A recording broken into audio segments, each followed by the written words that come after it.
Hello my dear student, this is Sudhir Sahu from life science tutorial. और आज हम पढ़ रहे हैं बेटा बॉडी फ्लूइड एंड सर्कुलेशन का लेक्चर नंबर 3।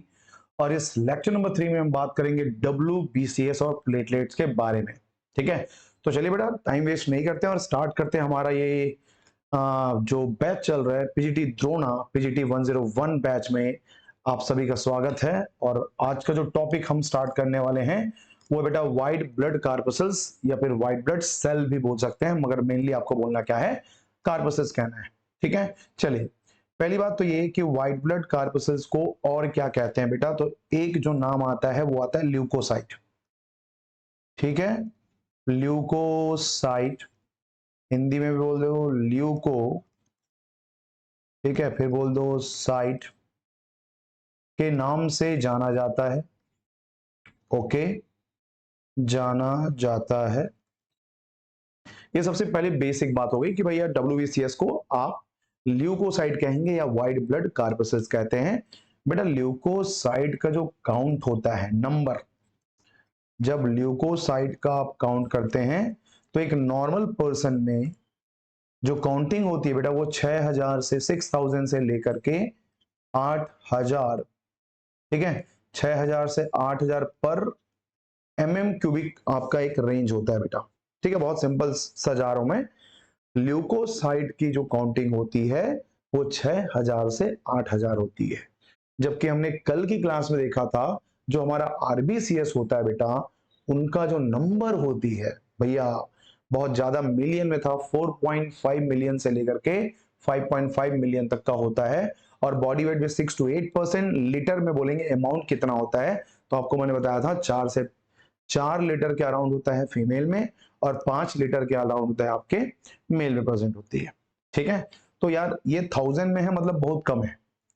जबकि प्लेटलेट से भी ज्यादा प्लेटलेट का जो है 1.5 से 3.5 होता है। मतलब आरबीसीएस, डब्ल्यूबीसीएस और प्लेटलेट्स में सबसे कम कौन है, तो आपका बेटा WBCS है। ठीक है, WBCS के नंबर जो है वो कम होंगे आपके तीनों फॉर्म्ड एलिमेंट्स में। ठीक है, रेंज क्या होगी वो सभी मैं धीरे धीरे करके याद कराऊंगा आपको। सबसे पहला डेटा तो यही याद कर लो आप भाई कि WBCS जो है वो 6000 से 8000 होते हैं बेटा। और इसका नाम क्या है, तो ल्यूकोसाइट होती है। कुछ कंडीशंस में हो सकता है कि आपके बॉडी में एक काम ये करते हैं कि भैया WBCS का अमाउंट हम बढ़ा देते हैं। दूसरा कंडीशन हम ये करते हैं WBCS का नंबर जो है हम कम कर देते हैं। या तो नंबर बढ़ेगा या तो नंबर कम होगा बेटा। कम होने को हम क्या कहते थे, पेनिया कहते थे। तो इसका नाम बोल देंगे ल्यूकोसाइटोपेनिया कह देंगे। ठीक है, क्या कहेंगे बेटा इसको, इसको हम कह देंगे ल्यूकोसाइटोपेनिया कह देंगे। क्या लिखते हैं, बोल रहे थे भाई ल्यूकोसाइटोपेनिया कहते हैं ना। चलो ठीक है, ल्यूको ये हो जाएगा बेटा, साइटो ये हो जाएगा आपका, पेनिया हो जाएगा। ठीक है, टर्म्स यूज करते हैं बेटा कम के लिए पेनिया, और उसके लिए हम यूज करेंगे साइटोसिस करेंगे, तो ल्यूकोसाइटोसिस हो जाएगा। ये हो जाएगा ल्यूकोसाइटोसिस हो जाएगा। टर्म्स को थोड़ा सा इंग्लिश में याद करना। अब देखो यार, WBCS के बढ़ने का मतलब ये है कि कहीं ना कहीं उस इंसान को इन्फेक्शन हो गया है बेटा, तभी तो फाइट करने के लिए आ रहा है। ठीक है भाई, मतलब उस पर्सन को क्या हो गया, इन्फेक्शन हो गया है। तो इन्फेक्शन होने पे WBCS की जो नंबर होती है वो बढ़ जाती है। ओके ठीक है, तो कौन कौन से कंडीशन में, एक बेटा bacterial, bacterial and viral infection. ठीक है, बैक्टीरियल और वायरल इन्फेक्शन में आपका जो WBCS का लेवल होता है वो बढ़ जाता है। मगर एक कंडीशन है बेटा जिसमें ये जो नंबर है वो कम हो जाता है। वो बहुत ही डेंजरस डिजीज होती है, एक एड्स और एक नॉर्मल है बेटा टाइफाइड। तो याद रखना, एड्स में और एक आपका होता है बेटा टाइफाइड। इन दो कंडीशन में अल्टीमेटली क्या होता है देखना, WBCS की एक वैरायटी जिसके बारे में आप जानते होंगे, टी हेल्पर सेल। ठीक है, एड्स में तो होता ही है। एड्स में टी हेल्पर सेल का जो नंबर होता है वो क्या हो जाता है बेटा, कम हो जाता है। टी हेल्पर सेल और मैक्रोफेज,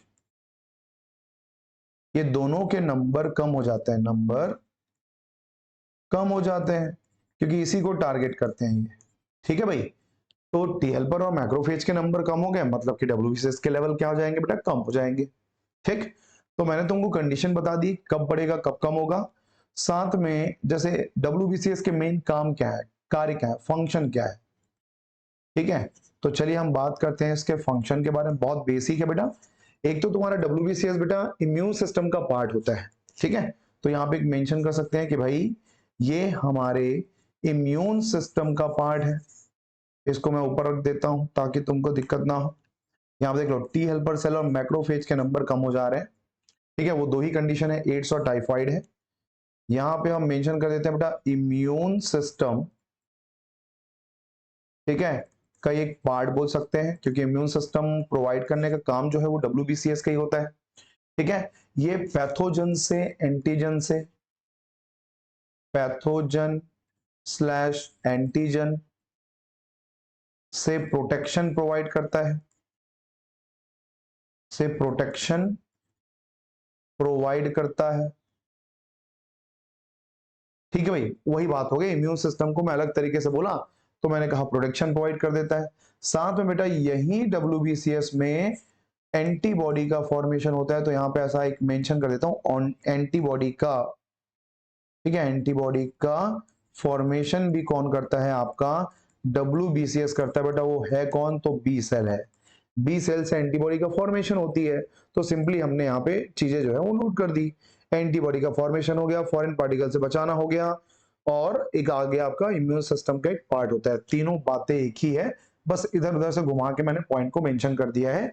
और ये जो पेज है पूरा, इसको आप ये मान के चलना कि बेसिक इंट्रोडक्शन है। ठीक है, सिंपल सा बेसिक इंट्रोडक्शन है बेटा। हमको जो मेनली पढ़ना है वो है आपका क्या, यस, टाइप्स ऑफ ल्यूकोसाइट। ठीक है, तो टाइप्स ऑफ ल्यूकोसाइट होते हैं बेटा दो। एक होता है ग्रेन्युलोसाइट, एक होता है ग्रेन्युलोसाइट, तो दूसरा होता है ए ग्रेन्युलोसाइट। ए ग्रेन्युलोसाइट, जाहिर सी बात है इन सेल्स की साइटोप्लाज्म में ग्रेन्यूल्स लाइक स्ट्रक्चर होती है। ठीक है, इन सेल्स के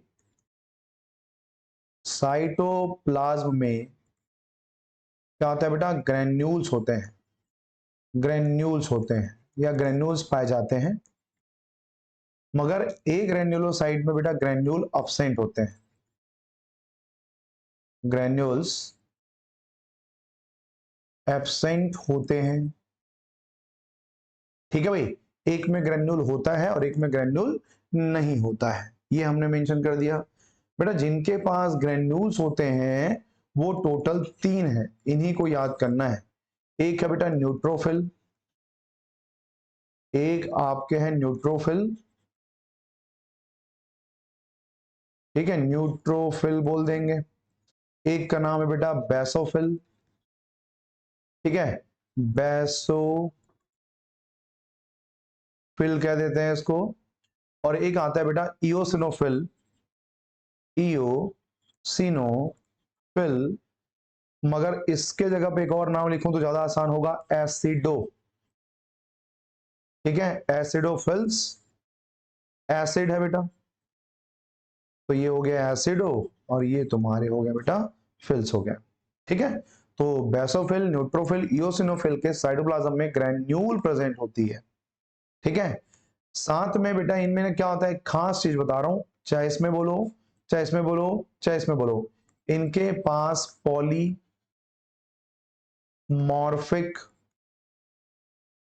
न्यूक्लियस होता है। पॉलीमॉर्फिक न्यूक्लियस मतलब यहां पे 2 3 4 लोब वाले स्ट्रक्चर हो सकते हैं। मगर ग्रेन्युलोसाइट में बेटा यूनिलोक्यूलर या यूनिलोबुलर जो है, यूनिलोबुलर, ठीक है, न्यूक्लियस होती है। मतलब ये सिंपल सा ऐसा न्यूक्लियस दिखेगा आपको बेटा, और यहां क्या दिखेगा, एक लोब, ये दूसरा लोब, ये तीसरा लोब, और ये मान लो चौथा लोब, ऐसे न्यूक्लियस दिखेंगे बेटा। मतलब न्यूक्लियस की जो साइज होगी वो फिक्स नहीं होगी, लोब के नंबर बहुत सारे चेंजेस हो सकते हैं और डिफरेंट काइंड्स में प्रेजेंट हो सकते हैं बेटा।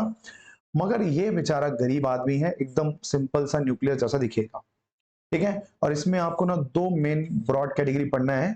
एक पढ़ना है बेटा लिम्फोसाइट,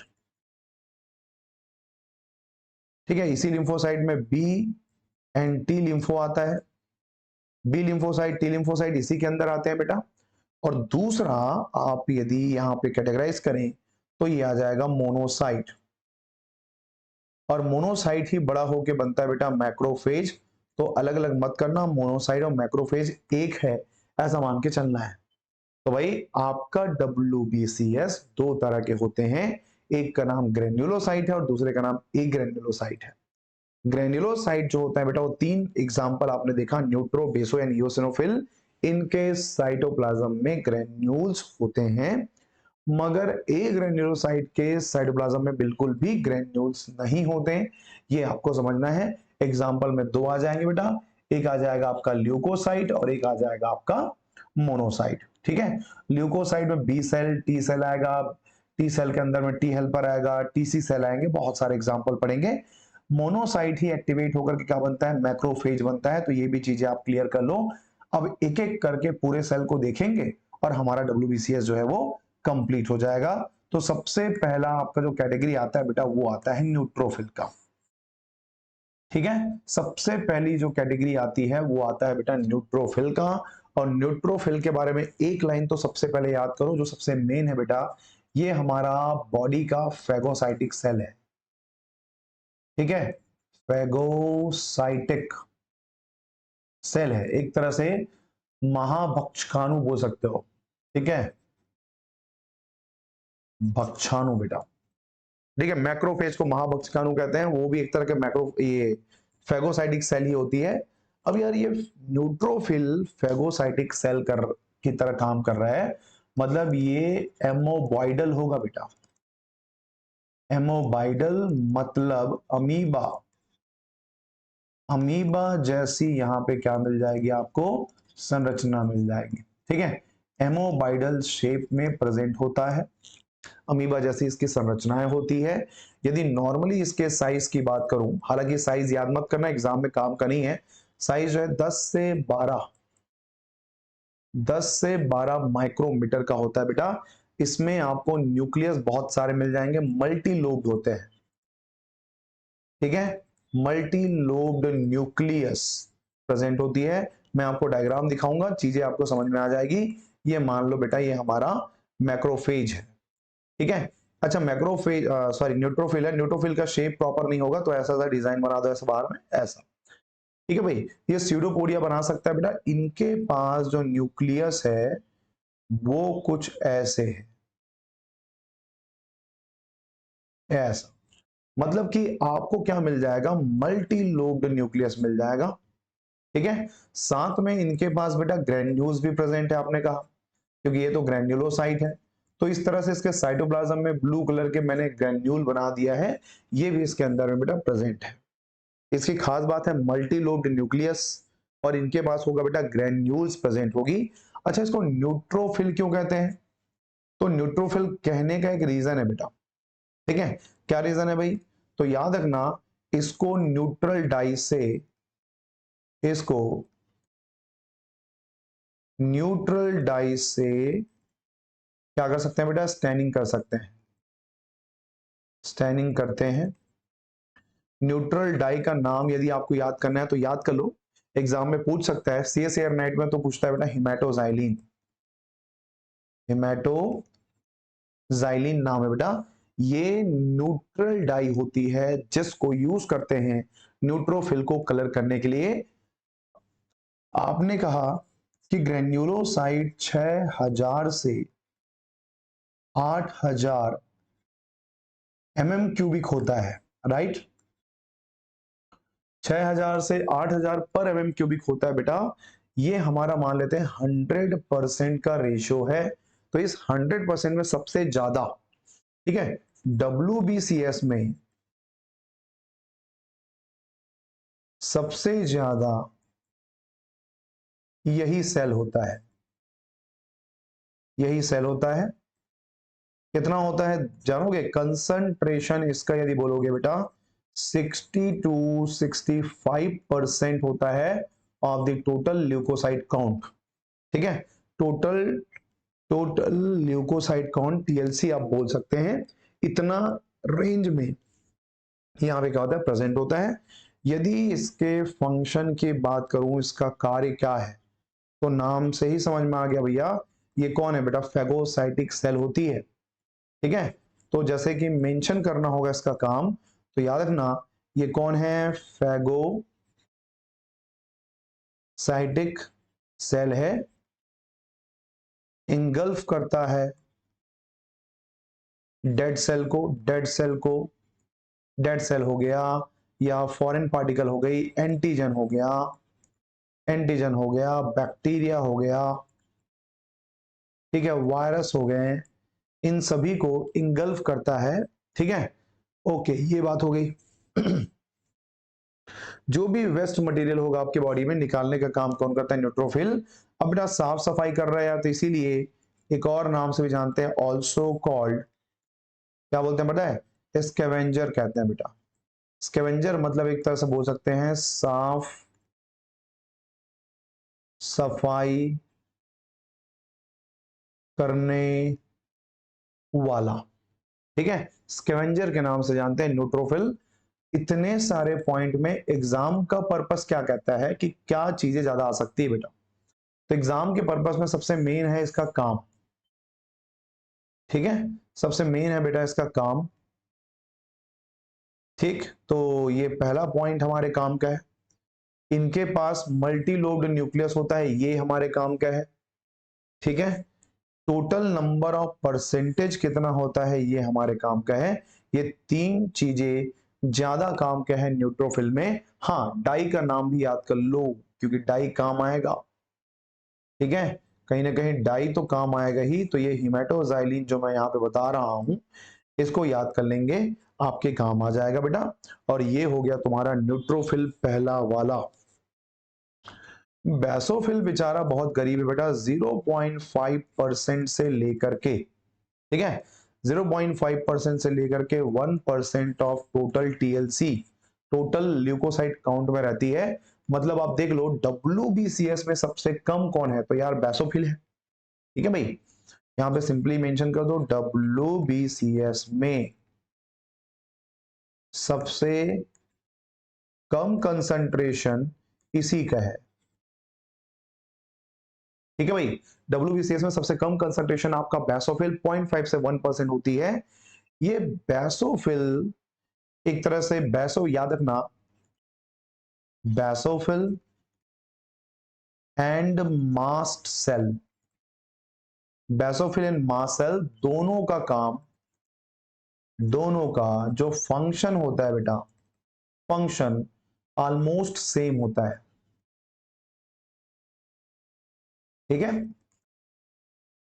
ये लो, बेसोफिल और मास्ट सेल का जो फंक्शन होता है बेटा वो सेम होता है।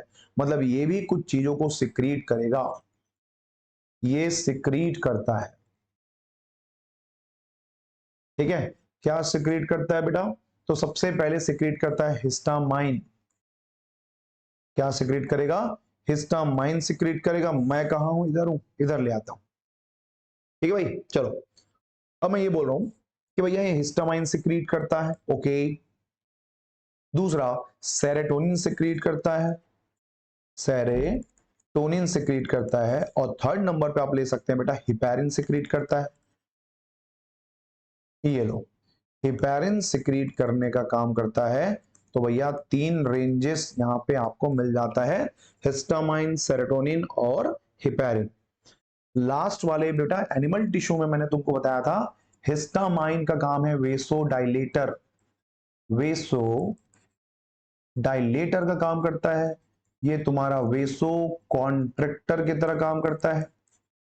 ठीक है, उसके बाद में ये जो हिपैरिन होती है वो एंटी ब्लड कोएगुलेंट होता है बेटा, एंटी ब्लड कोएगुलेंट होता है। ठीक है, एंटी ब्लड कोएगुलेंट्स होती है। तीनों के काम याद कर लो, मतलब ये ब्लड को थक्का जमने से रोकता है, ब्लड में, ठीक है, थक्का जमने से रोकता है, जमने से रोकता है बेटा। वेसोडाइलेटर क्या है भाई, मैंने बताया था बेटा, ये जैसे तुम्हारे वेसल्स डायलेटेड है तो इसको मतलब ये जो कंट्रैक्टेड है उसको डायलेट कर देगा, देखो लेंथ डायमीटर को बढ़ा देगा। और यदि वापस देखो ये डायलेशन है और ये वापस जो है वो कंट्रैक्शन है, तो वेसल्स के डायमीटर को कम कर देना वेसो कंट्रैक्टर और बढ़ा देना डायलेटर कहलाता है। हिस्टामाइन जो है बढ़ाता है और ये कम करता है। ठीक है, अब बताओ, जिससे ब्लड का फ्लो तो बढ़ जाएगा और ब्लड प्रेशर कम हो जाएगा। ठीक है, तो यहां याद रखना ब्लड प्रेशर कम हो जाता है और ब्लड का फ्लो बढ़ जाता है। नीचे वाले कंडीशन में सेम टू सेम उल्टा होता है बेटा, ब्लड प्रेशर बढ़ जाएगा और ब्लड का फ्लो जो है वो क्या हो जाएगा, कम हो जाएगा। ठीक है, अब ये तीनों केमिकल का काम क्या है यार, बेसोफिल में ये जो तीनों केमिकल सिक्रीट हो रहे हैं इनका काम क्या है, तो भैया इन्फ्लामेशन के लिए रिस्पॉन्सिबल होता है, तो प्रमोट, ठीक है, या फिर ऐसा लिख सकते हैं इन्फ्लामेशन स्वेलिंग। ओके, इन्फ्लामेशन या फिर हम बोल देंगे स्वेलिंग या फिर हम बोल देंगे बेटा सूजन। ठीक है, सूजन को बढ़ावा देता है। आप सिंपली इंग्लिश में नोट कर सकते हैं प्रमोट इन्फ्लामेटरी प्रोसेस, मतलब स्वेलिंग के प्रोसेस को क्या कर देगा, ये बढ़ावा देने का काम करता है, ये आपको कहना है बेटा। और ये जो है इसका नाम बेसो क्यों पड़ा है, ये देखो इसका नाम में बेसो क्यों है बेटा, क्योंकि ये बेसिक डाई से स्टेन हो जाती है, तो यहां पे लिख दो स्टेन्ड बाई बेसिक डाई। ठीक है भाई, ये बेसिक डाई से स्टेन हो जाता है बेटा। उस बेसिक डाई का नाम मुझे याद नहीं आ रहा, याद आएगा तो मैं आपको बताऊंगा। अच्छा हाँ, मिथाइलिन ब्लू। ठीक है, कहां लिखूं, यहां पे मिथाइलिन ब्लू से जो है वो क्या हो जाती है, स्टेन हो जाती है। ये बेसोफिल का काम हो गया। बेसोफिल का सबसे मेन काम ये है बेटा, इन्फ्लामेशन की चीजों को प्रमोट करता है, ये याद रखना। और ये भी एक तरह से ट्राइलोब्ड स्ट्रक्चर होती है बेटा, ट्राइलोब्ड स्ट्रक्चर होता है, मतलब इनके न्यूक्लियस में 3 लोब प्रेजेंट हो सकते हैं, ऐसा आप कह सकते हैं। सिंपली यदि इसका मैं डायग्राम बनाऊं तो ऐसा मुझे कुछ बनाना नहीं पड़ेगा, मस्त, अरे रे बेचारा चपटा हो गया, बड़ा दिक्कत है इसमें डायग्राम बनाने में, ऐसा बना देते हैं। ठीक है भाई, तो एक लूप, दूसरा लूप, तीसरा लूप। ठीक है, ये कुछ ऐसा आपको स्ट्रक्चर देखने को मिलेगा, ट्राइलोब्ड होता है। और पूरे साइटोप्लाज्म में आपको क्या मिल जाएंगे, ग्रेन्यूल। यही हमारा क्या है बेटा, बेसोफिल की कैटेगरी में आता है।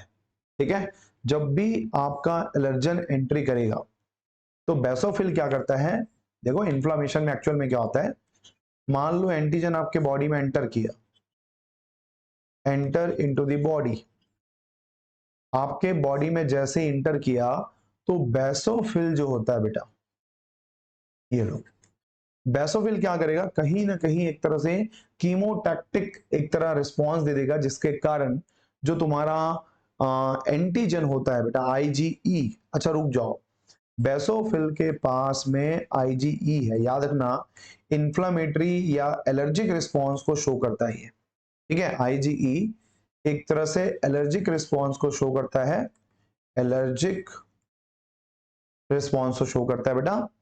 तो बेसोफिल दूसरे इम्यून सेल को एक्टिवेट करके बुलाते हैं। ठीक है, तो immune cell come to the damage site, जहां डैमेज हुआ है वहां पे आके अपने काम को करेगा बेटा। ठीक है, यहां पर रख लेता हूं, यहां पे कुछ नहीं है, तो जहां डैमेज होगा वहां पे सब सेल को बुला लेंगे। अब बताओ, इमेजिन करो मेरे हाथ में डैमेज हो गया है, तो मेरे हाथ में डैमेज के बाद इसको, यही वो साइट है जहां से एंटीजन एंटर करेगा, तो क्यों ना इस जगह को ब्लॉक कर दिया जाए। तो जगह को ब्लॉक करने के लिए जो प्रोसेस होती है वो एक्चुअल में क्या होता है बेटा, इन्फ्लामेशन का प्रोसेस होता है। ठीक है, ये इम्यून सेल को बुलाया, और तुम्हारा आईजीई जो है वो एलर्जिक रिस्पॉन्स को रोकने का भी काम करता है, ये भी आप वहां पे चाहे तो नोट कर सकते हैं। ठीक है, तो ये हो गया बेटा तुम्हारा दूसरे नंबर का सेल, जिसका नाम क्या था, बेसोफिल था। और बेसोफिल के बाद है बेटा एसिडोफिल, या इयोसिनोफिल, दूसरा नाम भी लिख दो एसिडोफिल्स। ठीक है, ये एसिडोफिल है।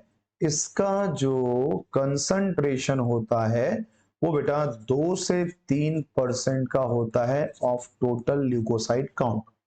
2 से 3%। ठीक है, 2 से 3% का इसका क्या होगा, कंसंट्रेशन होगा। दूसरी बात ये कि भैया जो हमारा इयोसिनोफिल होता है बेटा, वो एक तरह से एसिडिक डाई से स्टेन होती है। तो एसिडिक डाई से स्टेन होती है। उस एसिडिक डाई का नाम बहुत आसान है क्योंकि इसी के नाम पे बना है बेटा इयोसिन। इयोसिन रेड कहते हैं। उस बेसिक डाई का नाम, सॉरी उस एसिडिक डाई का नाम क्या है, इयोसिन रेड है। और आपके बेसिक डाई का नाम यहां पे मैंने लिखा है बेटा मेथाइलिन ब्लू है। और न्यूट्रल डाई का नाम क्या है, तो न्यूट्रल डाई का नाम मैंने यहाँ पे नोट कर दिया है हेमेटोजाइलिन। 3 अलग अलग तरह के मैंने आपको डाइज बता दिए हैं। ये आपके बालों को कलर करने के लिए नहीं होता। ठीक है, बालों को कलर करने के लिए नहीं होता। इयोसिनोफिल बेटा एलर्जिक रिएक्शन के लिए होता है। ठीक है, तो यहां पे एक पॉइंट लिख दो, रिस्पॉन्सिबल फॉर एलर्जिक रिएक्शन, एक बात। दूसरी बात, ये इसके जस्ट अपोजिट होगा बेटा। जो बेसोफिल है वो क्या कर रहा है, तो यहाँ पे इन्फ्लामेशन को प्रमोट कर रहा है। ये देखो, कहीं ना कहीं इन्फ्लामेशन को बढ़ावा देता है, तो ये बंदा इसको रोकता है बेटा, इन्फ्लामेशन को इनहिबिट करने का काम करता है। तो यहाँ पे एंटी इन्फ्लामेटरी। ठीक है, मतलब ये इन्फ्लामेशन को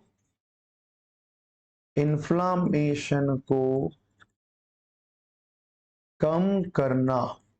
ठीक है, इन्फ्लामेशन की जो रेशियो होता है उसको कम करने का काम करता है बेटा। और ये बाइलोब्ड होता है। ठीक है, सिंपल सा यदि डायग्राम हम बनाएंगे ऐसा गोल स्ट्रक्चर, तो इसमें बस आपको करना क्या है, बाइलोब्ड न्यूक्लियस बना देना है ऐसे। और बाकी तो पूरे सेल में आपको ग्रेन्युलोसाइट डालना है, ग्रेन्यूल्स डालना है। तो ये तुम्हारा बन जाएगा बेटा एसिडोफिल बन जाएगा। ये क्या है, एसिडोफिल है, ऐसा आप मान के चल लीजिए। तो ये तुम्हारा हो गया बेटा इयोसिन रेड। बाइलोब्ड होता है, इसके पहले वाला ट्राइलोब्ड होता है, और उसके पहले वाला मल्टी लोब्ड होता है। इतना हमने आपको मेंशन कर दिया है। यदि इसका परसेंटेज, तो ये काम का है, इसको अच्छे से याद रखना है, इसका परसेंटेज कितना है। ठीक है, दूसरी बात, इसकी जो साइज है, हालांकि याद नहीं करना, मगर मुझे याद आ रहा है तो बता देता हूं, 2 से 3 माइक्रोमीटर का होता है बेटा। मतलब माइक्रो साइज होती है, बहुत छोटी साइज होती है, 2 से 3।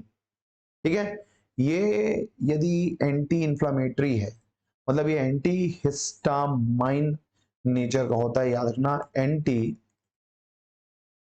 हिस्टामाइन नेचर बोल सकते हैं आप, एंटी हिस्टामाइन नेचर का होता है तुम्हारा इयोसिनोफिल। और ये बेटा तुम्हारे 3 जो ग्रेन्युलोसाइट्स होते हैं वो आपका कंप्लीट हो गया।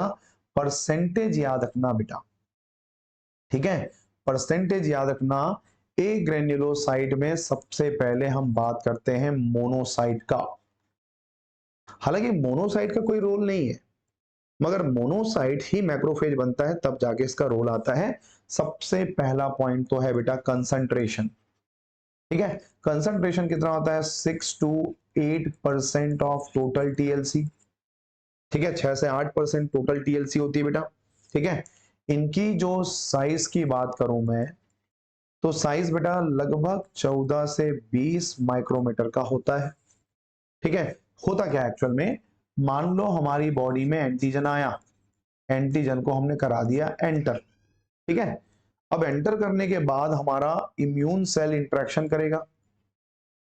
इम्यून सेल से क्या करेगा बेटा, इंटरेक्शन करेगा। मान लेते हैं इसने इंटरेक्शन किया। ठीक है, और वो इंटरेक्शन किससे किया है, मान लेते हैं हमारे मोनोसाइट से किया है। ये लो मोनोसाइट से इंटरेक्शन हो गया है। अब यहां देखना, जैसे ही मोनोसाइट से इंटरेक्शन होता है बेटा, तो तुम्हारे मोनोसाइट जो सेल, बच्चा जो दिख रहा था, छोटा सा बच्चा था ये। ठीक है, ये छोटा सा बच्चा एक मोनोसाइट था, नाम ही रखे हैं बेचारे का मोनोसाइट। तो एक्चुअल में इनका हो गया है स्टिमुलेशन, और स्टिमुलेशन होने के कारण ये क्या कर रहा है, प्रोलीफेरेशन कर रहा है। क्या कर रहा है, प्रोलीफरेशन का प्रोसेस करता है। और आपको पता ही होगा कि जब एक छोटे से सेल का प्लोरीफरेशन होता है बेटा, तो वो सेल बड़कू हो जाता है, बड़ा हो जाता है, गुस्सैल हो जाता है। तो ये देखो प्रोलीफरेशन करके इसकी साइज क्या हो गई, ये ऐसे बढ़ गई। ठीक है, साइज इसकी क्या हो जाती है, बढ़ जाती है बेटा। और बढ़ने वाली साइज को अब बच्चा नहीं कहेंगे, मोनोसाइट नहीं कहेंगे, बेबी नहीं कहेंगे, इसको बड़कू कह देंगे। ये बन जाता है मैक्रोफेज। साइज बढ़ गई, मैक्रोफेज बन गई। और मैक्रोफेज कौन है, मेन फेगोसाइटिक सेल है, हाँ या ना। मेन फेगोसाइटिक सेल कौन है, तो भैया आपका मैक्रोफेज है। बताओ कितनी आसान है। इसको बेटा बड़ा है साइज में, तो इसीलिए इसको पुलिस कहते हैं, मैक्रो पुलिसमैन कहा जाता है इसको। मैक्रो मतलब बड़ा, मारने वाला है तो मैक्रो पुलिसमैन, ठीक है, के नाम से भी जाना जाता है।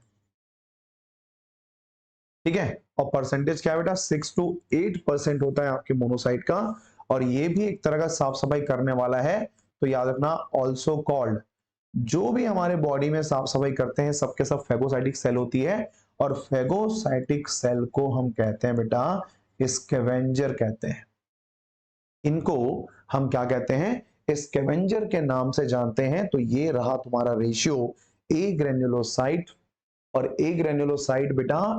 पहला एग्जाम्पल जो हमने पढ़ा है, एग्जाम में यही रेंज ऑफ क्वेश्चन आएंगे कि मोनोसाइट किस में आता है, ए ग्रेन्युलो में आता है कि ग्रेन्युलोसाइट्स में आती है। तो आपको बताना पड़ेगा कि ये ए ग्रेन्युलोसाइट्स में आती है। प्लेटलेट्स को तो बाद में पढ़ना है, पहले बेटा दूसरे नंबर का सेल पढ़ना है जिसका नाम लिम्फोसाइट है। ठीक है, ये आ गया बेटा लिम्फोसाइट।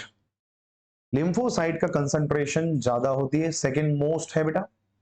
कितना होता है पता है तुमको, 20 से 25% होता है, याद रखना। सेकेंड मोस्ट क्या है, एक तरह से सेकेंड मोस्ट WBCS है, जिसकी कंसंट्रेशन बहुत ज्यादा होती है। और इसके साइज की बात करूं तो छुटकू तो होता है, मगर 10 to 16 माइक्रोमीटर तक का रेंज जा सकता है। इसकी कहानी को ऐसे समझते हैं कि भैया बनना कहां से शुरू हुआ। तो ये है तुम्हारा बोन मैरो। बोन मैरो कौन है, तुम्हारा स्टेम सेल। स्टेम सेल से बना बेटा प्रोजिनेटर। बोन मैरो में सेल बने, नाम रखते हैं इसका, देखो एक का नाम रख देते हैं एक्स, और एक का नाम रख देते हैं एक्स सेल बना, और एक बना बेटा वाई सेल बना। आराम से। बोन मैरो में इम्यून सेल का प्रोडक्शन होता है।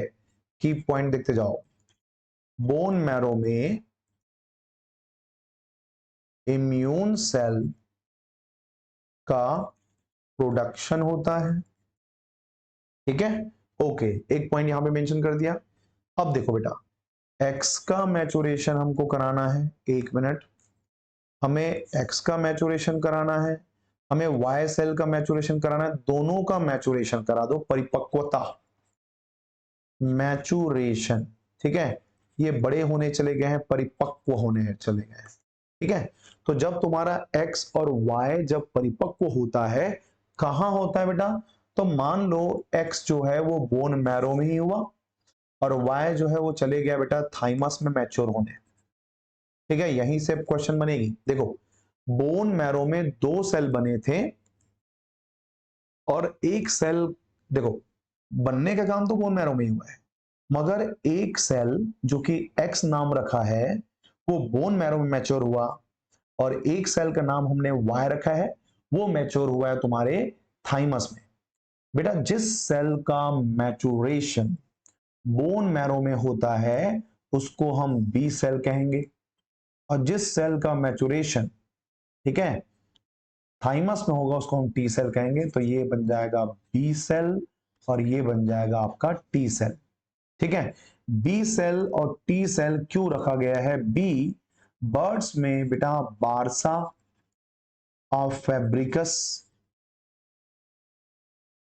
ठीक है, बारसा ऑफ फैब्रिकस का पहला जो लेटर है बी, उसी के नाम पे इस सेल का नाम रखा गया बेटा बी सेल। बोन मैरो में भी बी आता है तो आप बोन मैरो भी बोल सकते हैं, मगर एक्चुअल रीजन क्या है तो याद रखना बारसा फैब्रिकस है। अब देखो ये जो सेकंड सेल है बना बोन मैरो में, मैच्योर हुआ थाइमस में, जहां मैच्योर हुआ उसी को हम क्या कहते हैं, टी सेल कहते हैं। तो दूसरा पॉइंट, एक सेल का मैचुरेशन बोन मैरो में हुआ वो कहलाया बी सेल। ठीक है, दूसरे सेल का मैचुरेशन कहां है देख लेते हैं, यहीं पे है, ये उधर रख लेता हूं बेटा। ठीक है भाई, दूसरे सेल का मैचुरेशन, ठीक है, दूसरे सेल का जो मैचुरेशन होता है बेटा थाइमस में हुआ, थाइमस में हुआ, ये कहलाया बेटा टी सेल। तो बी सेल और टी सेल में डिफरेंस क्या है, सिमिलैरिटी क्या है, दोनों सेल का फॉर्मेशन बोन मैरो में होता है, ये सिमिलैरिटी है, मगर मैचुरेशन एक का बोन मैरो में होता है दूसरे का थाइमस में होता है, ये इसकी डिसिमिलैरिटी है। और याद रखना कि यही वो तुम्हारा बी सेल है जो तुम्हारा एक्टिव इम्यूनिटी प्रोवाइड करेगा, वो भी कौन सा, humoral immune response. Humoral immune response कौन प्रोवाइड करता है, यदि एग्जाम में पूछे ह्यूमरल मतलब ब्लड बॉर्न डिजीज को इजाद करने वाला कौन है तो बी सेल है, और सेल मीडिएटेड इम्यून रिस्पॉन्स को कौन रेगुलेट करता है तो आपका थाइमस बेटा टी सेल है। सेल मीडिएटेड इम्यून, ठीक है, रिस्पॉन्स, और ये दोनों जो ह्यूमरल और सेल मीडिएटेड इम्यून रिस्पॉन्स है, ये एक्चुअल में क्या है, यही हमारा main type of active immunity है बेटा। हमारे बॉडी में जो एक्टिव इम्यून सिस्टम होती है एक्वायर्ड जिसको हम कहते हैं, ये बंदा दो तरीके से आपको बचा सकता है, एक बाय द ह्यूमरल जिसमें बी सेल आएगा, प्लाज्मा प्रोड्यूस करेगा, प्लाज्मा से एंटीबॉडी बनेगी, एंटीबॉडी मीडिएटेड इम्यून रिस्पॉन्स कहते हैं उसको। ह्यूमरल इम्यून रिस्पॉन्स मतलब होता है एंटीबॉडी मीडिएटेड इम्यून रिस्पॉन्स, यही वो बी सेल है बेटा जो एंटीबॉडी बनाता है, यही वो बी सेल है जो एंटीबॉडी बनाता है। मैं दिखाऊंगा कैसे बनाता है अभी, ठीक है, हालांकि इसको डिटेल इम्यून सिस्टम में पढ़ना है, मगर यही सब कुछ बता दूंगा। और हायर लेवल में जानना चाहते हैं तो उसके लिए सीजी सेट और सीएसईआर नेट में आपको मैं बहुत डिटेल तक इसको कवर किया हूं। ठीक है, तो इसमें देखना, तो अपन क्या करते हैं यहाँ पे, कोशिश करते हैं बेटा कि एक एक करके दोनों को अपन कवर कर लें। ठीक है, मेरा स्पेक्स कहाँ है भाई, कहाँ रख दिया मैंने, एक मिनट। चलिए स्पेक्स तो पहन लिए, अब काम करते हैं बेटा। पहली बात ये समझना कि यार यहाँ पे बी सेल और टी सेल है, ये कौन है, हमारे लिम्फोसाइट्स होते हैं। तो सबसे पहले हम क्लियर कर लेते हैं भाई कि ये जो लिम्फोसाइट है उसमें से बी लिम्फोसाइट का काम क्या है और टी लिम्फोसाइट का काम क्या है, ये हम देख लेते हैं। ठीक है, तो सबसे पहले नंबर 1 मैंने पुट किया बेटा बी लिम्फोसाइट, ठीक है, या फिर इसको सिंपली बी सेल कह सकते हैं। ये लिम्फोसाइट है बेटा, बी लिम्फोसाइट। तो क्या होता है देखो, आया कौन, एंटीजन, एकदम कहानी सुनो, कहानी सुनोगे चीजें याद हो जाएगी। इसका मेन काम क्या है मैं बता रहा हूं, एंटीजन से इंटरेक्शन हुआ, सबसे पहले एंटीजन से इंटरेक्शन हुआ किसका, बी सेल का। जैसे ही बी सेल को पता चला कि नालायक एंटीजन आया है बेटा, तो एंटीजन को पहचानेगा सबसे पहले, ठीक है भाई, रिकॉग्नाइजेशन चलेगा। तो ये लो, रिकॉग्नाइजेशन ऑफ क्या, एंटीजन। जैसे ही एंटीजन को पहचाना, ठीक है भाई, एंटीजन का पहचान करने के बाद ये क्या करता है, तो ये सबसे पहले जो बी सेल होता है बेटा एक्टिवेट हो जाता है। तो यहां पे बोल देता हूं एक्टिवेशन ऑफ बी सेल, एकदम सिंपल, बी सेल एक्टिवेट हो गया। ठीक है, एक्टिवेट होगा तो क्या होगा बेटा, प्लोरीफरेशन एंड डिफरेंशिएशन होती है। तो ये मैंने कहा प्रोलीफरेशन एंड डिफरेंशिएशन। डिफरेंशिएशन का मतलब होता है बेटा विभेदित होना, अपने काम के तरफ जाना। तो भैया ये जब विभेदित हो जाएगा बेटा, तो यही वो बी सेल है जो बन जाता है प्लाज्मा सेल। बी सेल की साइज बढ़ जाती है और बहुत सारे कॉन्फ़िगरेशन भी चेंज हो जाते हैं, मगर आपको ये मान के चलना है। तो बी सेल की साइज जब बढ़ जाएगी बेटा, इसी को कह देंगे प्लाज्मा सेल। अब बी सेल बड़ा होकर के क्या बन गया है? Plasma cell. ठीक है, तो आपका जो लीड करेगा वो बी सेल नहीं करेगा, वो प्लाज्मा सेल करेगा। तो चलो ये देखो, प्लाज्मा सेल बन गया, ये आ गया आपका प्लाज्मा, ये आ गया आपका सेल। प्लाज्मा सेल क्या करेगा भाई? तो ये बंदा क्या करता है, यहां पे रखता हूं अपने आप को। ठीक है, प्लाज्मा सेल दो काम करता है बेटा। एक जो पहला काम है वो यहां देखो, और दूसरा काम अपन यहां बना देते हैं, दो काम करेगा। एक काम होता है बेटा एंटीबॉडी का फॉर्मेशन। अब यहीं पे क्वेश्चन एक आएगा, एंटीबॉडी का फॉर्मेशन कौन करता है? तो हम बोलेंगे प्लाज्मा सेल, और ऑप्शन में प्लाज्मा नहीं होगा तो हम बोलेंगे बी सेल। हालांकि एक्चुअल में बी सेल बना रहा है। और दूसरा है बेटा मेमोरी सेल। ये मेमोरी सेल जब सेम एंटीजन, जब सेम, ठीक है, एंटीजन दोबारा आएगा, सेम एंटीजन दोबारा आएगा, तब काम आएगा मेमोरी सेल। और एंटीबॉडी क्या करेगा? तो एंटीबॉडी का फॉर्मेशन हुआ बेटा, एंटीबॉडी गया, एंटीजन से बाइंड किया। एंटीजन एंटीबॉडी का बाइंड करना कहलाता है एग्लूटिनेशन कहलाता है। क्या कहलाता है? एग्लूटिनेशन कहलाता है, या एंटीजन एंटीबॉडी इंटरेक्शन कहलाता है। और अल्टीमेटली हम एंटीजन को क्या कर देते हैं बेटा? किल करते हैं। अब बताओ, ये जो पूरे माध्यम है, बहुत सिंप्लीफाई करके बताओ ना, और डिटेल है, इनके रिसेप्टर्स अलग अलग होते हैं, इनमें चेंजेस होती है। तो यहां एक बात देख लो आप कि भाई जो आपका एंटीजन और एंटीबॉडी का जो एग्लूटिनेशन हो रहा है, या फिर आपके एंटीबॉडी का जो फॉर्मेशन हो रहा है, वो कौन कर रहा है बेटा? बी लिम्फोसाइट कर रहा है। ठीक है, बी लिम्फोसाइट का मेन काम तो यही है, एंटीजन को मारने का काम करता है। ठीक है, एंटीजन को मारने का काम कर दिया। ओके, तो तुम्हारे बी लिम्फोसाइट से एंटीबॉडी बन गई बेटा। 5 तरह की एंटीबॉडी होती है। ठीक है, 5 तरह की एंटीबॉडी प्रेजेंट होती है, उसको भी हमको देखना पड़ेगा थोड़ा थोड़ा।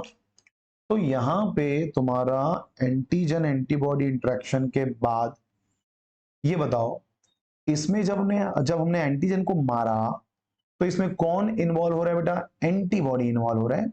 इसीलिए इसको हम कहते हैं एंटीबॉडी मीडिएटेड, एंटीबॉडी मीडिएटेड क्या कहते हैं? इम्यून रिस्पॉन्स कहते हैं बेटा, एंटीबॉडी मीडिएटेड इम्यून रिस्पॉन्स कहते हैं। और इस तरह का इम्यून रिस्पॉन्स क्या कहलाता है? ह्यूमरल इम्यून रिस्पॉन्स कहलाता है। ठीक है, ह्यूमरल इम्यून रिस्पॉन्स कहलाता है। तो ह्यूमरल इम्यून रिस्पॉन्स कैसा रिस्पॉन्स है? तो एंटीबॉडी मीडिएटेड है। कौन मीडिएट करता है बेटा? तो बी सेल मीडिएट करता है, ऐसा आपको वहां पे पॉइंट आउट करना है। चलिए, सेकेंड लिम्फोसाइट होता है जिसको हम कहते हैं टी लिम्फोसाइट। क्या क्या नाम है? T lymphocyte. भाई टी लिम्फोसाइट का प्रोडक्शन कहां होता है बताओ? टी सेल का प्रोडक्शन बनता कहां है?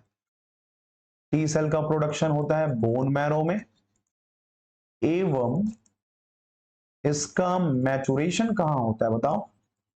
इसका मैचुरेशन होता है बेटा थाइमस में। ठीक है, तो थाइमस में मैचुरेशन होने के कारण इसको हम क्या कह देते हैं? टी लिम्फोसाइट कहते हैं। आपके पास टी सेल की वैरायटी है, टी हेल्पर सेल, ठीक है, टी सी सेल, टी के सेल, ठीक है, टी एस सेल। एच का मतलब हेल्पर, ठीक है, सी का मतलब साइटोटॉक्सिक, ठीक है, के का मतलब मारने वाला, किलर, किलर, और एस का मतलब होता है बेटा सप्रेसर होता है, सप्रेसर होता है। ठीक है, ये तुम्हारा हेल्पर टी सेल, ये तुम्हारा, अच्छा मैं किधर है रे बाबा, हाँ ठीक है सही जगह पे है। तो यार ये तुम्हारा हेल्पर टी सेल, ये तुम्हारा साइटोटॉक्सिक टी सेल, ये तुम्हारा किलर टी सेल, और ये तुम्हारा सप्रेसर टी सेल होता है।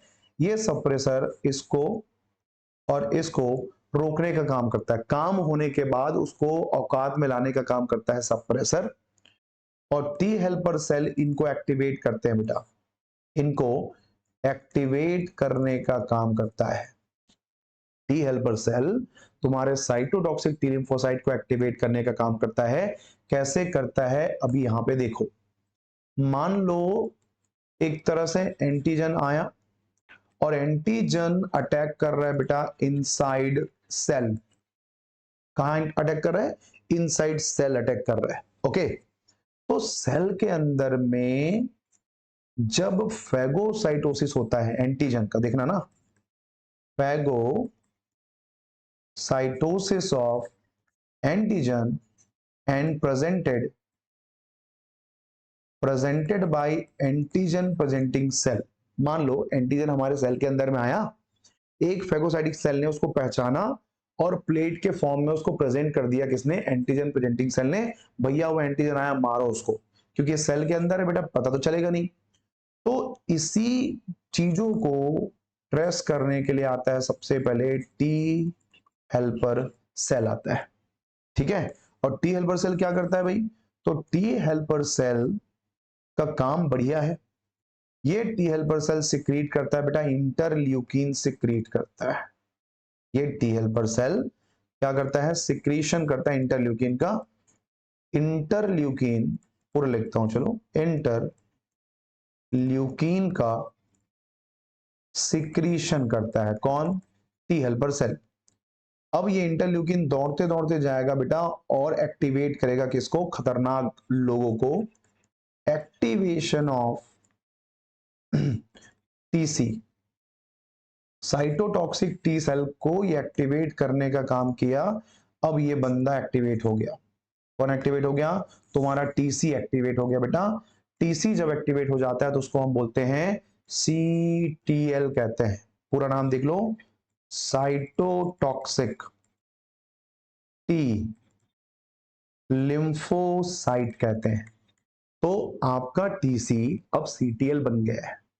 और सीटीएल से बेटा दो चीजें रिलीज होती है, याद रखना, दो चीजें यहां से रिलीज होती है। एक का नाम है बेटा परफोरिन और एक का नाम है ग्रेंजाइम। देख लो, जब साइटोटॉक्सिक टी लिम्फोसाइट बन जाती है तो परफोरिन और ग्रेंजाइम सिक्रीट होता है। परफोरिन का काम है बेटा, ये बैक्टीरिया के बॉडी में इतने छेद करता है कि वो सोचता है कि भैया खाऊं किधर से और निकालूं किधर से। परफोरिन मतलब पोर बनाने वाला। तो ये पैथोजन में क्या करता है बेटा? पोर क्रिएट करता है। यार पोर को क्रिएट करवाओगे तो अल्टीमेटली वो मर जाएगा। ठीक है, ग्रेंजाइम एक तरह का एंजाइम है जो कि क्या करता है? पैथोजन का डिग्रेडेशन करता है। तो यहां पे लिख देता हूं, डिग्रेडेशन ऑफ व्हाट? पैथोजेंस।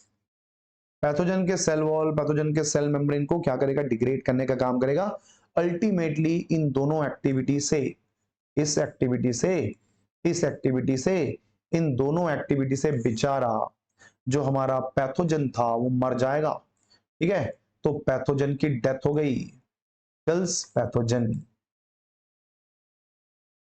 ठीक है, ये अल्टीमेटली हमारा गरीब पैथोजन मर गया है।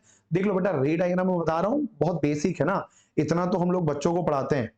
ये एडवांस लेवल में आपको कहां मिलेगा? सीजी सेट के वीडियोस में आपको मिल जाएंगे।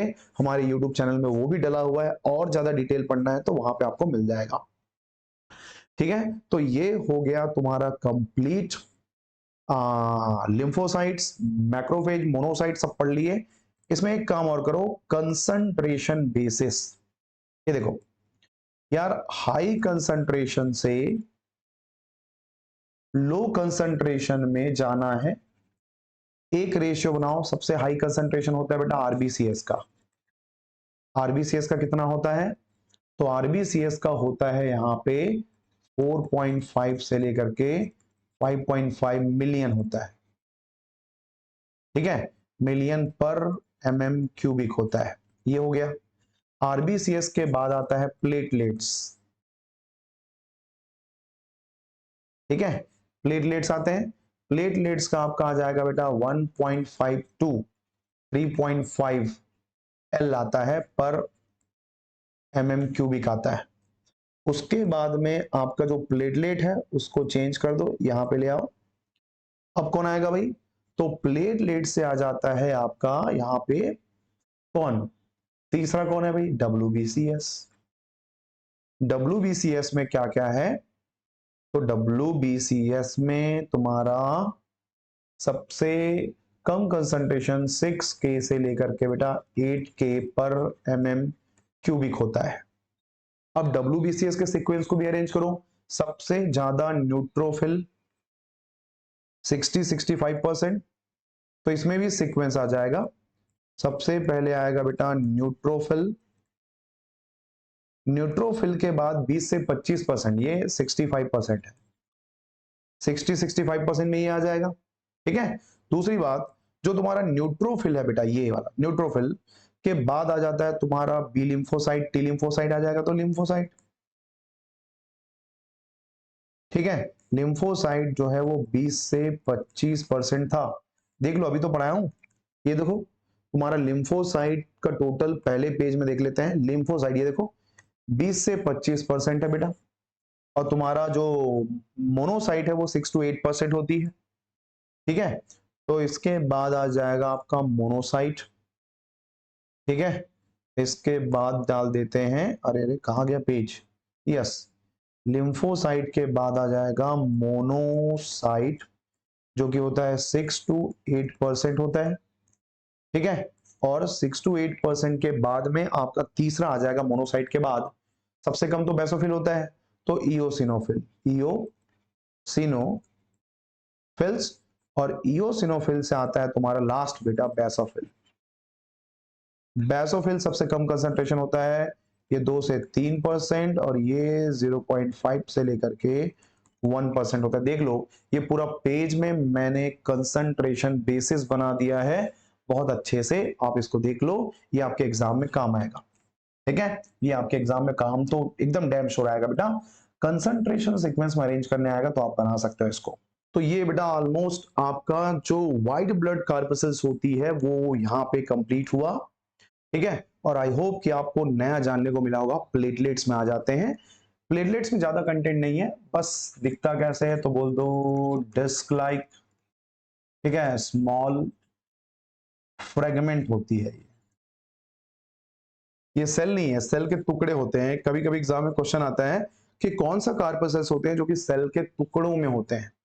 तो देखो, सेल के छोटे फ्रेगमेंट्स या टुकड़े लिख देता हूं, चलो फ्रेगमेंट तो लिखा हुआ है, टुकड़े होते हैं बेटा। तुम्हारा डिस्क लाइक स्मॉल फ्रेगमेंट्स होती है। ये अंडे के आकार का होता है, ओवल शेप्ड होती है। ठीक है, कैसा होगा? ओवल शेप्ड होता है। इसके नंबर आपने तो याद कर लिए होंगे, मैंने 3 बार बता चुका है आपको। यदि इसके कंसंट्रेशन की बात करो या नंबर की बात करो या काउंट की बात करो, ठीक है, या फिर काउंट लिख देते हैं, तो 1.5 L से लेकर के 3.5 L पर क्यूबिक होगा ये। ठीक है, कहां से बनता है बेटा? तो याद रखना, बोन मैरो में एक सेल है, बोन मैरो में एक सेल होता है, उसका नाम है बेटा मेगा कैरियो मेगा कैरियोसाइट। ठीक है, क्या नाम है? मेगा कैरियोसाइट नाम है। देखो नाम से समझ में आ रहा है, मेगा कैरियोसाइट मतलब इसका न्यूक्लियस की साइज बड़ा होता है। इसके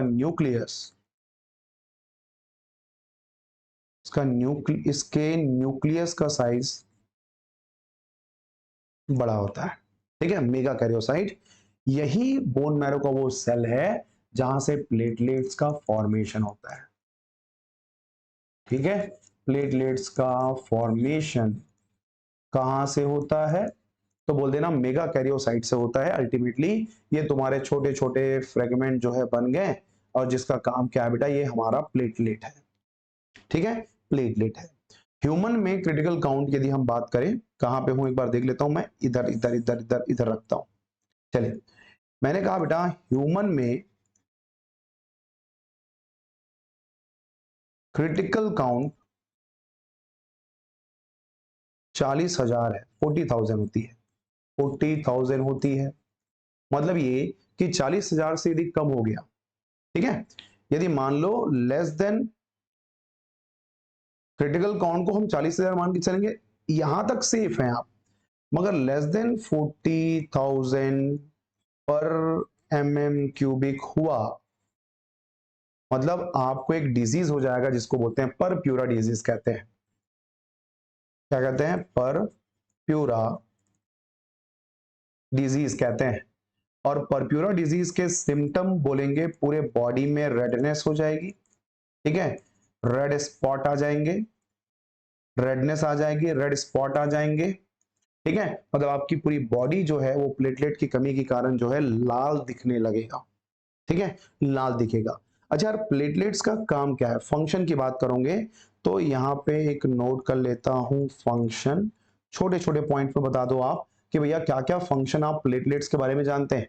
एक तो यार तुम्हारे एंडोथेलियम या ब्लड के वेसल्स को रिपेयर करता है, ठीक है, तो ब्लड वेसल्स के, यहां पे एक पॉइंट लिखते हैं, ब्लड वेसल्स के एंडोथेलियम को, एंडोथेलियम को क्या करता है? रिपेयर करता है।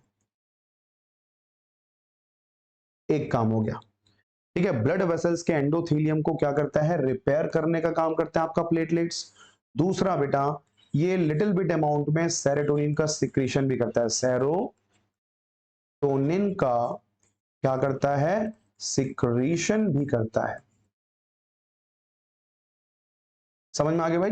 सेरोटोनिन का सिक्रीशन करेगा, साथ में बेटा ये तुम्हारे क्लॉटिंग में भी, इसका मेन काम तो वही ना, प्लेटलेट्स का काम क्लॉटिंग में है। तो क्लॉटिंग में बेटा एक तो बाहर से बनता है एक्सोथ्रोम्बोप्लास्टिन और प्लेटलेट से बनता है एंडोथ्रोम्बोप्लास्टिन। तो याद रखना, ये अंदर वाले का एंडोथ्रोम्बोप्लास्टिन का फॉर्मेशन करते हैं। मतलब ये जो प्लेटलेट्स होती है बेटा वो क्लॉटिंग में मदद करते हैं, सिंपली बोलूं तो क्लॉटिंग में हेल्प करते हैं। सभी जानते हैं कि ये क्लॉटिंग में हेल्प करते हैं, मगर कैसा हेल्प करते हैं भाई? आपका प्लेटलेट्स बनाता है एंडोथ्रोम्बोप्लास्टिन और जहां पे डैमेज होता है वहां बनता है एक्सोथ्रोम्बोप्लास्टिन, दोनों मिलते हैं बेटा और वो बन जाते हैं थ्रोम्बोप्लास्टिन, और आगे चल के वो पूरा तुम्हारे क्लॉटिंग के मैकेनिज्म को कास्केडिंग इफेक्ट के थ्रू रेगुलेट करता है। इस तरीके से काम चलता है। तो आसान नहीं है बायोलॉजी, बहुत टिपिकल होता है। हर एक लेवल को यदि हम जाने, हर एक लेवल को हम समझें तो बेटा बायो भी बहुत टफ है, मगर हाँ आपका इंटरेस्ट है, आपका प्यार है, आप बायो को समझना चाहते हैं तो उसके लिए कोई दिक्कत नहीं है। आज नहीं तो कल आपको चीजें धीरे धीरे याद हो जाएगी। तो अल्टीमेटली हमने तुमको बता दिया कि एंडोथ्रोम्बोप्लास्टिन 3-4 काम हमने यहाँ पे मेंशन कर दिए, ठीक है। तो ऑलमोस्ट हमारा प्लेटलेट्स का जो टॉपिक है बेटा वो कंप्लीट हो गया है। ओके, जो काम की चीजें हैं वही हम आपको मेंशन करा रहे हैं ताकि आप ज्यादा से ज्यादा चीजों को याद कर पाओ। ओके, तो ये चीजें भी आपको समझना पड़ेगा। इसके बाद जो हमारा टॉपिक है आज तो नहीं पढ़ेंगे उसको, इसके बाद हम पढ़ेंगे बेटा ब्लड क्लॉटिंग पढ़ना है हमको, ठीक है, और ब्लड क्लॉटिंग के बाद हम ब्लड ग्रुप के बारे में भी आपको पढ़ेंगे। तो आज के लेक्चर में बस इतना ही प्रोवाइड करते हैं, नेक्स्ट वीडियो लेक्चर में हम आपको आगे की टॉपिक प्रोवाइड करेंगे। तो चलिए बेटा वीडियो देखते रहिए। सेट के कैंडिडेट भी एनिमल फिजियोलॉजी के लेक्चर देख सकते हैं, उनके लिए बहुत ज्यादा हेल्पफुल रहेगा और आपके एग्जाम में यहां से क्वेश्चन आएंगे जरूर। इतना बात आप याद रखना, सुदेश सर आपको बोल रहे हैं, ठीक है। चलिए, थैंक यू वेरी मच, मिलते हैं नेक्स्ट वीडियो लेक्चर में इसी एनर्जी के साथ। मैं तो एनर्जेटिक हूं ही, आप हैं या नहीं वो आप देख लीजिए, ठीक है। चलिए, थैंक यू।